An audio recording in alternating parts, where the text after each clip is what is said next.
স্ত্রীর সাথে বেশি বেশি কথা বললে মিনিমাম 5টা উপকার আপনি পাবেন ইনশাআল্লাহ। এর মধ্যে 1 নম্বর হচ্ছে আপনি মানসিকভাবে সবসময় সুস্থ থাকবেন। 2 নম্বরে আপনি প্রশান্ত থাকবেন, আপনার হৃদয়টা সবসময় প্রশান্তিতে থাকবে, টেনশন কমে যাবে আপনার। মানসিক যে চাপ এটা ইনশাআল্লাহ তাআলা কমে যাবে। এমনকি হার্ট অ্যাটাক থেকেও আল্লাহ তাআলা আপনাকে হেফাজত করবেন যদি আপনি আপনার স্ত্রীর সাথে একটা কোয়ালিটি টাইম আপনি তাকে দিতে পারেন।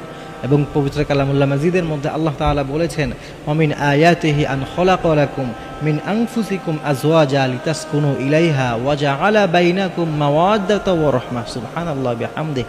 আল্লাহ তাআলা কি চমৎকার করে আমাদেরকে বলে দিয়েছেন। আল্লাহ তাআলা যে স্ত্রী দিয়েছেন, আল্লাহ বলছেন যাতে করে তুমি তার থেকে শান্তি পেতে পারো, এই জন্য আল্লাহ তাআলা তোমাদের মধ্য থেকে স্ত্রী নির্বাচন করে দিয়েছেন। এরপরে আল্লাহ তাআলা বলছেন স্ত্রী আর স্বামী স্ত্রী তাদের মাঝের যে বন্ডিং, এটার নাম আল্লাহ দিয়েছেন মাওয়াদ্দাতা ওয়া রাহমা। আল্লাহ বলছেন উভয়ের মাঝে আল্লাহ তাআলা এক চমৎকার প্রশান্তি আল্লাহ তাআলা এটাকে দিয়ে দিবেন, প্রতিষ্ঠিত করে দেবেন তাদের মাঝে।